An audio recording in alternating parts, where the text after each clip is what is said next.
त्यांचं अभिनंदन करते, त्यांचं खूप खूप कौतुक करते. खरं म्हणजे मीही सैन्यात होतो, माझा मुलगा आणि सून पण आज सैन्यात आहे. आणि म्हणूनच नाही, ते एक भारतीय असण्याच्या नात्यानं आपण कुठले असो, कुठल्या जातीचे असो, कुठल्या धर्माचे असो, पण आपण सर्वप्रथम भारतीय, सर्वप्रथम भारतीय.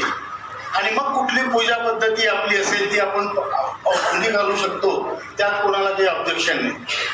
आता एका घरात, माझ्या घरात जर 5 मेंबर आहे, तर कोणी गजानन बाबाचा भक्त आहे, तर कोणी साईबाबाचा भक्त आहे, कोणी रामाचा भक्त आहे, तर कोणी काली मातेचा भक्त आहे. काही प्रॉब्लेम नाही, एका ताटात जेवतो, एक स्वयंपाक बनतो. आपण कोणाची भक्ती करायची हा आपला पर्सनल विषय आहे, पण देश आपल्या सगळ्यांचा एक आहे. आणि तीच गोष्ट आपल्या संघटनेला लागू होती. आज पोखरकर साहेब साखर कारखान्यात होते, बारंबे साहेब इलेक्ट्रिक बोर्डात होते, आमचे नारखेडे साहेब पुढे बँकेत होते. प्रत्येक जण आपापल्या कुठल्या ना कुठल्या वेगळ्या क्षेत्रात काम करणार आहे, बरोबर आहे. पण सगळ्यांची पेन्शन आणि संघटना, त्या पेन्शनसाठी लढणारी संघटना ही एक आहे. आणि आपण वेगवेगळ्या ठिकाणच्या डिपार्टमेंटवरून एका ठिकाणी जमून एक मागणी आपली रेटून जातो, आपली मागणी मागतो, ही आपली एकता आहे. तसा देश तसेच आपण.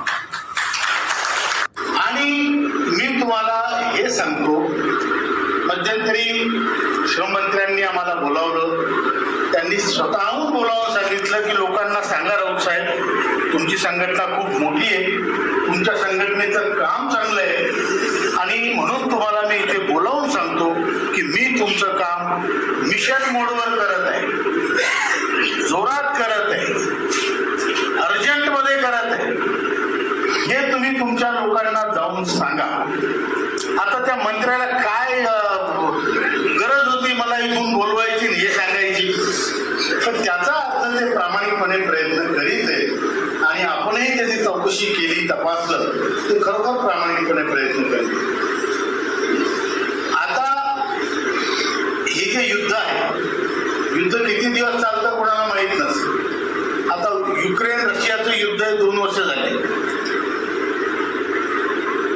आपलं इस्रायल आणि हमासचं युद्ध आहे, बरेच दिवस झाले. पण हे युद्ध जास्तीत जास्त अजून एक आठवडा 10 दिवस चालेल असं वाटतं.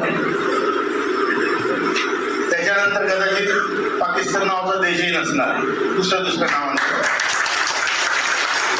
ते बोलण्याचा आपल्याला काही अधिकार नाही, पण जे आपण पाहतो, वाचतो, त्याच्यावरून सांगतो की 10 दिवसात पाकिस्तानचा विषय समाप्त होईल. आणि तोपर्यंत आपल्यालाही जोरानं आपली मागणी रेटता येते. आपली भानगड काय आहे, इथं काहीतरी चालू आहे आणि आपण म्हणायचं ते आमचं म्हणजे कोणाच्या मातीला जायचं, मोतीला. आणि मोतीला जातात म्हणजे आमचे पैसे उतारायचे त्यांना. ज्याच्या घरी मोतीला चाललो त्यालाच म्हणायचं मागच्या उधारीचं काय झालं, बरोबर आहे की नाही, ते मिळेल. पण अगोदर तो जो प्रसंग आहे तो जाऊ द्या. आपल्याला नक्की आपला न्याय मिळणार आहे. आपल्याला 7,500 महागाई भत्ता आणि मेडिकल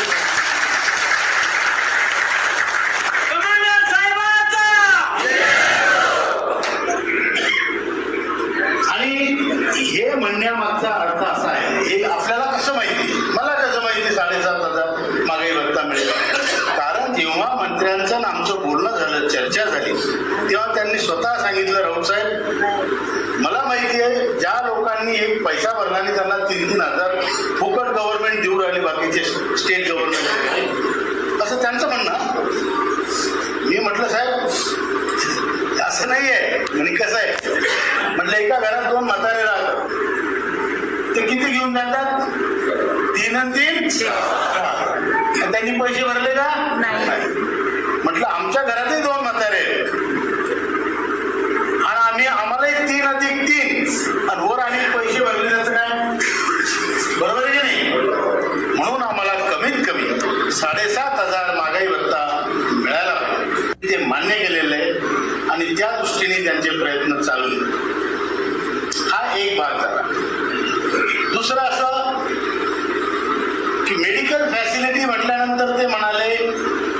आयुष्यमान भारत मध्ये तुम्हाला सर्वांना 70 वर्षानंतर मेडिकल फॅसिलिटी दिल्या जाणारच आहे. आम्ही म्हटलं ते तुम्हा सर्वांना आम्हाला तुम्ही एकत्र